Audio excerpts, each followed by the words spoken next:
آپ صلی اللہ علیہ وسلم کے زمانے میں ایک عورت تھی جس کا نام تھا بروا بنت واشق. ان کی شادی ہوئی.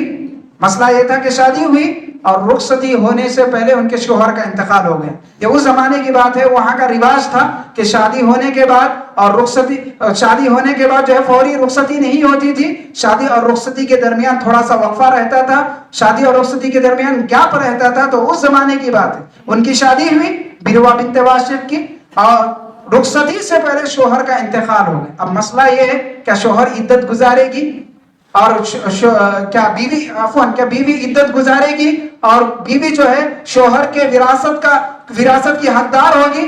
کیا مسئلہ کیا ہے؟ تو آپ صلی اللہ علیہ وسلم نے بروا بنت واشق اس حدیث میں یہ فتویٰ دیا تھا کہ زوجیت ثابت ہو چکی ہے, رشتہ ثابت ہو چکا ہے, وہ عدت گزارے گی, عورت عدت گزارے گی اور شوہر کے مال کی حقدار بھی ہوگی. آپ صلی اللہ علیہ وسلم نے یہ فیصلہ دیا تھا. لیکن یہ حدیث جب امام شافعی رحمۃ اللہ علیہ تک پہنچی تو ضعیف سند کے ساتھ پہنچی. اس لیے انہوں نے اس کے مطابق فتویٰ نہیں دیا بلکہ یوں کہہ کر آگے بڑھ گئے اقول به ان صح الحدیث, اس کے مطابق فتویٰ میں دوں گا اگر حدیث صحیح ثابت ہو جائے. امام شافعی رحمۃ اللہ علیہ نے کہا. بعد میں ابو عبداللہ حاکم النیسابوری رحمۃ اللہ علیہ جنہوں نے مستدرک الحاکم کتاب لکھی, بہت بڑے شافعی عالم, وہ کہتے ہیں کہ ایک مرتبہ میں اپنے استاد کی مجلس میں شریک تھا. ابو عبداللہ حاکم النیسابوری کہتے ہیں کہ میں ایک مرتبہ اپنے استاد کی مجلس میں شریک تھا اور وہ بھی شافعی عالم. اس حدیث کو ذکر کرنے کے بعد, یعنی یہ جو حدیث ہے حدیث بروا بنت واشق, اس حدیث کو ذکر کرنے کے بعد میرے استاد کہتے ہیں لو حضرت الشافعی لقمت على رؤوس الناس وقلت به قد صح الحديث فقل به. اگر میں امام شافعی رحمۃ اللہ علیہ کا زمانہ پا لیا ہوتا تو میں ایک بہت بڑے مجمع میں کھڑا ہوتا اور امام محترم سے کہتا, امام شافعی رحمۃ اللہ علیہ سے کہتا کہ امام محترم اس مسئلے میں آپ نے جو فتویٰ نہیں دیا ہے صحیح سند نہ ملنے کی وجہ سے, اب جب کہ صحیح سند مل چکی ہے لہذا اس کے مطابق فتویٰ دیجیے, اس کے مطابق فتویٰ دیجیے. کیسا انصاف ہے میرے بھائیوں. وہ اندھے بن کر اپنے اماموں کی تقلید نہیں کرتے تھے کیونکہ ائمہ اربعہ خود اس کے قائل نہیں تھے. حقیقت کیا ہے؟ یہ جو انتساب ہے, یہ جو نسبت ہے حنفی, شافعی, مالکی, حنبلی, اس کی حقیقت کو ہم نے سمجھا نہیں. اس کی حقیقت کو ہم نے سمجھا نہیں. یہ دراصل اس زمانے کے مدارس تھے. یہ ائمہ اربعہ رحمۃ اللہ علیہ مجمعین کے مدارس تھے. امام مالک رحمۃ اللہ علیہ کا مدرسہ مدینے میں تھا. امام ابو حنیفہ رحمۃ اللہ علیہ کا مدرسہ عراق میں تھا. امام احمد بن حنبل رحمۃ اللہ علیہ کا مدرسہ بغداد میں تھا. اور امام شافعی رحمۃ اللہ علیہ کا اپنا ایک مدرسہ تھا. اب جو طلباء, اب جو شاگرد, اب جو وہ طالب علم ان کے مدرسے میں پڑھتے تھے, ان کے اصول پڑھتے تھے, ان کے اقوال پڑھتے تھے, اپنے آپ کو اس مدرسے کی طرف منسوب کرتے تھے. جس طرح آج آپ دیکھتے ہیں جو جس مدرسے کا فارغ ہوتا ہے اپنے آپ کو اس مدرسے کی طرف منسوب کرتا ہے. کوئی دارالعلوم دیوبند سے فارغ ہوتا ہے تو اپنے نام کے ساتھ قاسمی لکھتا ہے. کوئی ندوۃ العلماء لکھنؤ سے فارغ ہوتا ہے تو اپنے نام کے ساتھ ندوی لکھتا ہے. کوئی جامعہ سلفیہ بنارس سے فارغ ہوتا ہے تو اپنے نام کے ساتھ سلفی لکھتا ہے. کوئی جامعہ دارالسلام عمر آباد سے فارغ ہوتا ہے تو اپنے نام کے ساتھ عمری لکھتا ہے. ٹھیک اسی طرح امام شافعی رحمۃ اللہ علیہ کے مدرسے سے جو پڑھ کر نکلتا اپنے آپ کو شافعی لکھتا. جو امام مالک کے مدرسے سے پڑھ کر نکلتا اپنے آپ کو مالکی لکھتا. جو امام احمد بن حنبل رحمۃ اللہ علیہ کے مدرسے سے پڑھ کر نکلتا وہ اپنے آپ کو حنبلی لکھتا. جو امام ابو حنیفہ رحمۃ اللہ علیہ کے مدرسے سے پڑھ کر نکلتا اپنے آپ کو حنفی لکھتا.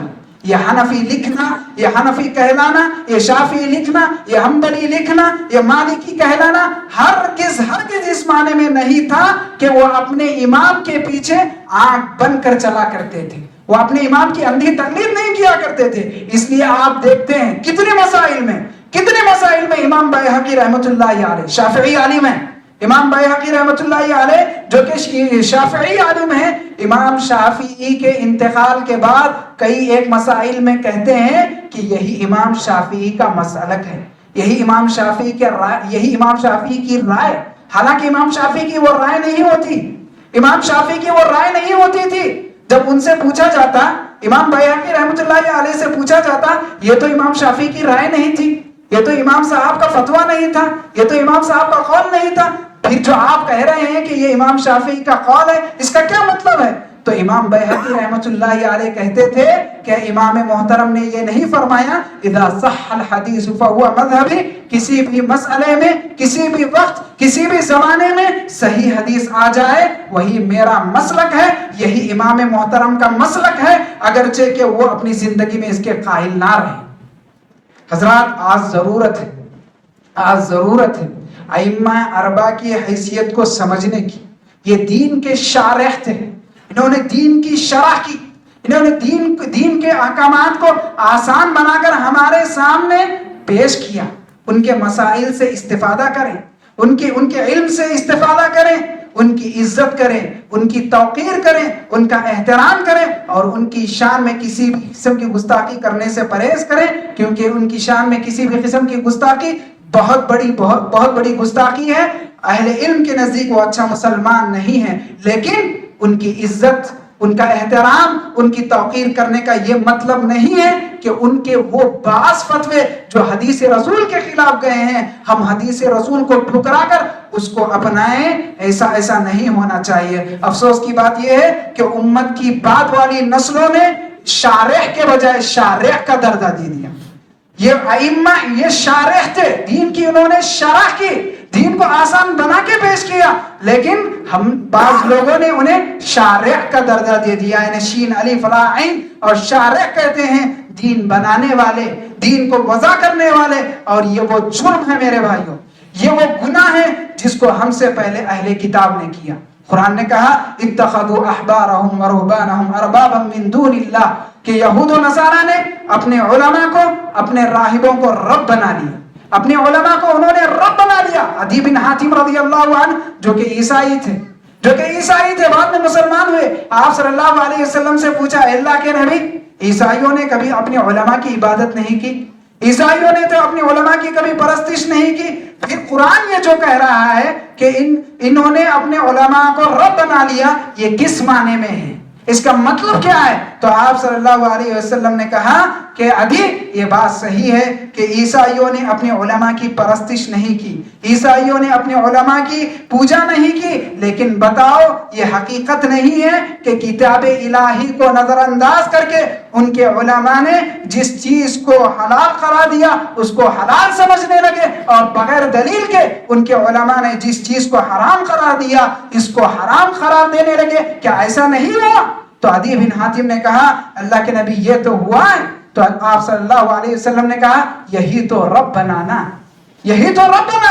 شریعت سازی کا حکم اللہ تعالیٰ نے کسی کو نہیں دیا، شریعت بنانے کا حکم اللہ تعالیٰ نے کسی کو نہیں دیا۔ یاد رکھیے میرے بھائیوں، یہ علماء، یہ ائمہ اربعہ رحمۃ اللہ علیہم اجمعین، انہوں نے دین کی خدمت کی ہے، اپنی سمجھ بوجھ کے ذریعے، اپنی فقاہت کے ذریعے، اپنے علم کے ذریعے۔ یقیناً ان کے علم تک پہنچنا ناممکن ہے، یقیناً ان کے علم تک پہنچنا بہت مشکل کام ہے، ان کی فقاہت تک پہنچنا بہت مشکل کام ہے، ان کے مقام اور مرتبے تک پہنچنا بہت مشکل کام ہے، لیکن اس کا مطلب یہ نہیں ہے کہ ہم آنکھ بند کر ان کی اندھی تقلید کریں، جس اندھی تقلید سے خود ائمہ اربعہ نے منع کیا۔ اس لیے انصاف کے دامن کو تھامے رکھیں اور یاد رکھیں کہ محمد صلی اللہ علیہ وسلم کے علاوہ اس امت میں کوئی شخص، محمد صلی اللہ علیہ وسلم کے علاوہ اس امت میں کوئی شخص ایسا نہیں ہے جن کے پیچھے ہم آنکھ بند کر چلیں اور ان کی تقلید کریں اور ان کے اقوال کو، ان کے فتووں کو بغیر دلیل کے مان لیں۔ خود ابو بکر صدیق رضی اللہ عنہ نے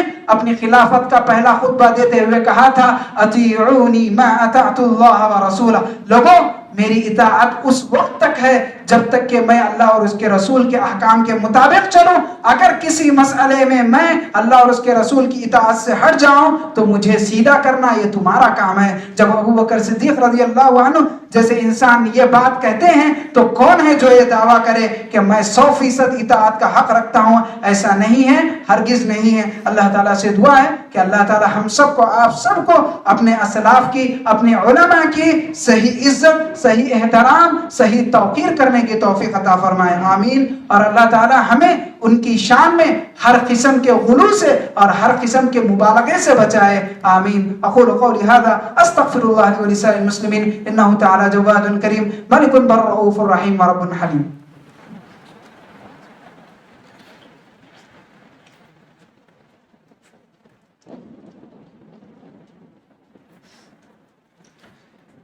إن الحمد لله نحمده ونستعينه ونستغفره ونؤمن به ونتوكل عليه ونعوذ بالله من شرور أنفسنا ومن سيئات أعمالنا من يهده الله فلا مضل له ومن يضلل فلا هادي له ونشهد أن لا إله إلا الله ونشهد أن محمدا عبده ورسوله.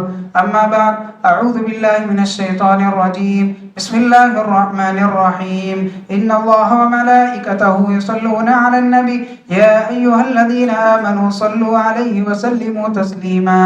اللهم صل على محمد وعلى آل محمد كما صليت على إبراهيم وعلى آل إبراهيم إنك حميد مجيد.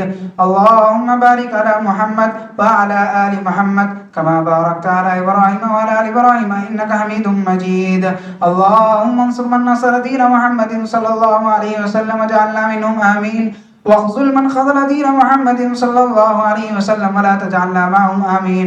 عباد الله رحمني ورحمكم الله إن الله يأمر بالعدل والإحسان وإيتاء ذي القربى وينهى عن الفحشاء والمنكر والبغي يعظكم لعلكم تذكرون. اذكروا الله يذكركم وادعوه يستجب لكم ولذكر الله تعالى أعلى وأولى وأجل وأهم وأتم وأكبر والله يعلم ما تصنعون. قوموا أقيموا الصلاة. نماز کے لیے کھڑے ہو جائیں.